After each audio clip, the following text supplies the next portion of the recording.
This is going to be a rundown on how the current Battlefield 6 XP glitch works in real time. So first off, I select engineer.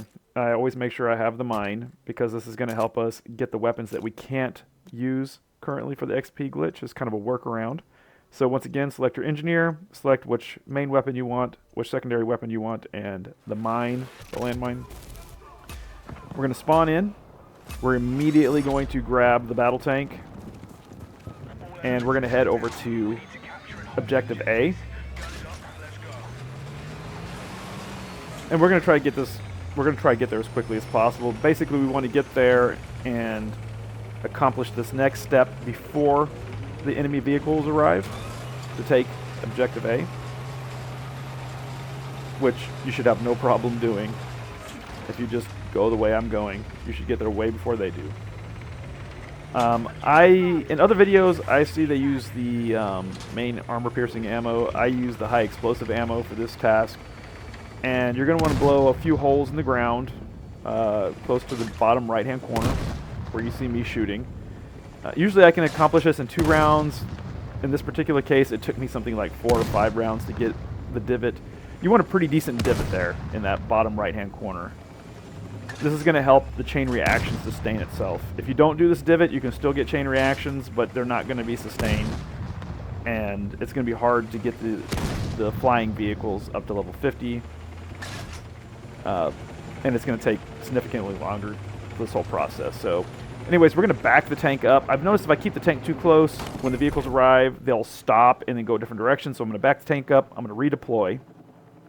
And that's the next step. Redeploy. Grab yourself one of the faster Jeeps. It doesn't really matter which one. You just want something a little bit faster. I just choose the transport Jeep, or whatever you want to call it. And we're going to go back. But we're going to take our time getting back because, once again, we want them, the enemy, the opponents, to arrive and take objective A. And sometimes, not all the times, but sometimes if you're too close, for some reason they stop and go a different direction, you want them to come to A. But also sometimes when they get to A, they don't pull into objective A. If they don't pull in all the way, if they sit on the outside, like you're going to notice one of the Jeeps, the enemy Jeeps parked on the other side of the hedge there, you would have to push him in. Fortunately for me, another vehicle, enemy vehicle, showed up and he rolled right in. But that's not always the case. Sometimes you're going to have to push them in there. The next step is we're going to... So you only need to use the landmines if you're going to level up one of the weapons that won't destroy the vehicles. Pretty much most of the main weapons will destroy the vehicles, and that's what you're going to need for this chain reaction to start. If I'm not explaining myself well, feel free to ask questions. But like if I was going to start this chain reaction with a pistol, I would need those landmines.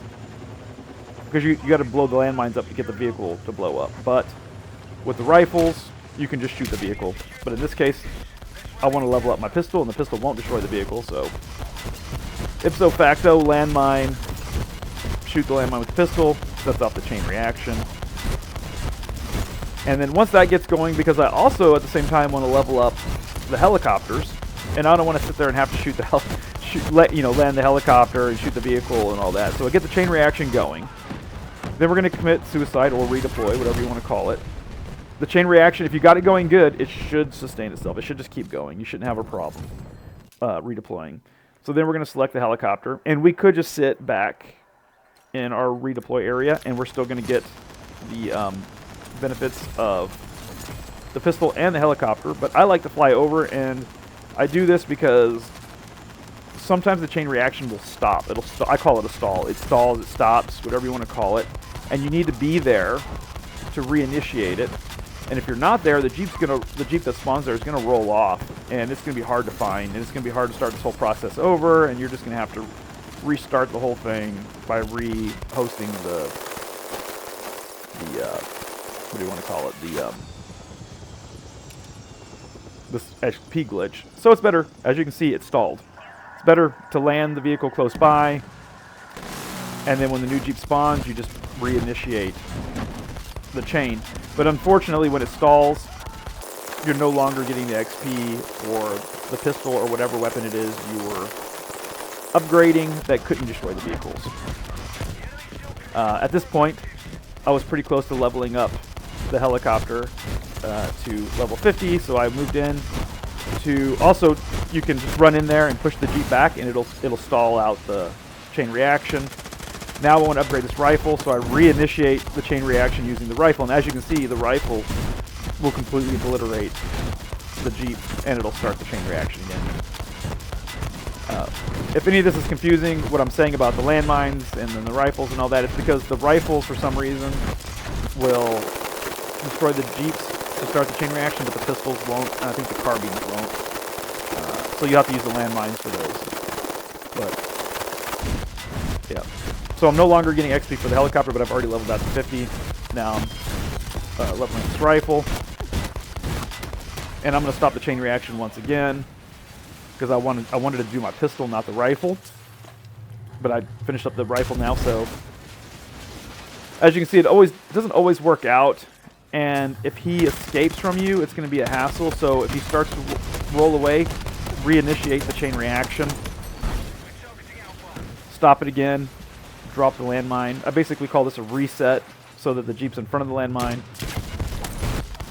And voila, easy enough.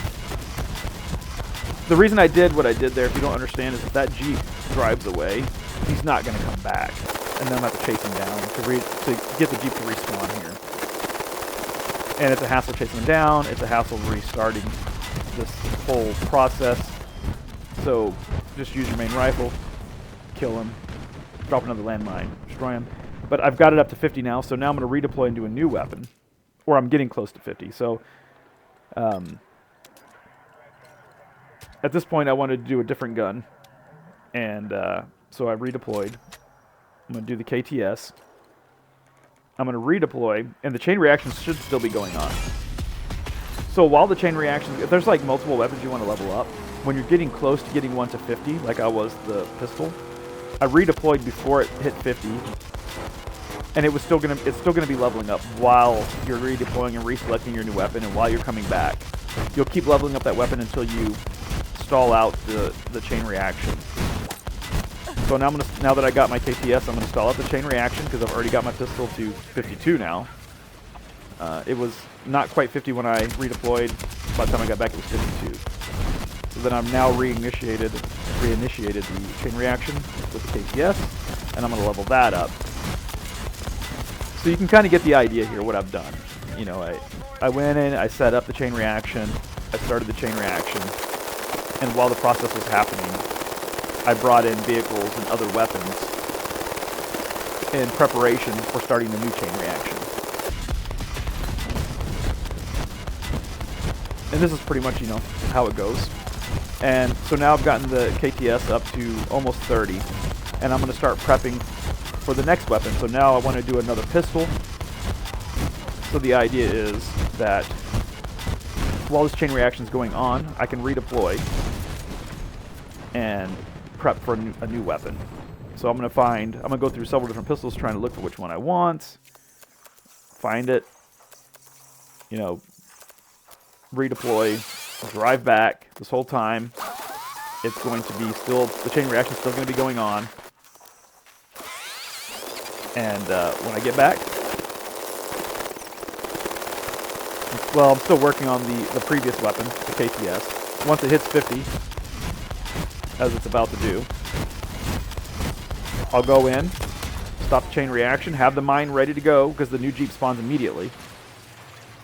Grab the new pistol. And as you can see here, I started this pistol from scratch, just so you can see that you can do this from 0 to hero in a very short amount of time. If the chain reaction stalls, just make sure you get back in there, get another landmine in place so that when the new Jeep spawns in, which sometimes it can take a second or two, as you saw there. Oh, my landmine disappeared. And once again, you do not want this vehicle to escape you. So if you have to, pull out your main rifle, destroy it. Even if that's not the gun you're upgrading. That way the Jeep respawns back in its location. Throw the landmine down, blow the landmine up, which starts the chain reaction. Sometimes the chain reaction doesn't happen the way you hope. And in this case, I ran out of landmines. So what I've done is I used my main battle rifle to reinitiate the chain reaction so that Jeep doesn't get away, so I can commit suicide. respawning with more landmines, come back to the location. Now I have landmines again because I respawn. Stop the chain reaction. The Jeep never got away. And then I can initiate the chain reaction. And once again, if you don't understand what happened there, the reason I had to respawn was I needed to upgrade my pistol. The pistol won't destroy the Jeep. So you have to use a landmine as a workaround. I ran out of landmines. If I just redeployed, when I got back, the Jeep would no longer be there and it would not be spawning. So I reinitiated the chain reaction process so that when I got back with landmines, it would still be happening, so I could deactivate it. The Jeep would respawn. I could blow it up with landmines with the pistol. And once again, start the chain reaction. It's completely doable and easy to do this XP glitch. The total process from beginning to end was 29 minutes, 12 seconds in real time. So, you know, you're seeing it a little bit quicker because of fast forwarding, but for me it was 29 minutes, 12 seconds. I think I did like a total of 4 weapons and vehicles total. Yeah, very easy, very doable. If you have any questions, I'll do my best to answer them. But I wanted to do a real-time video of this process. And that's it for me. I'm out.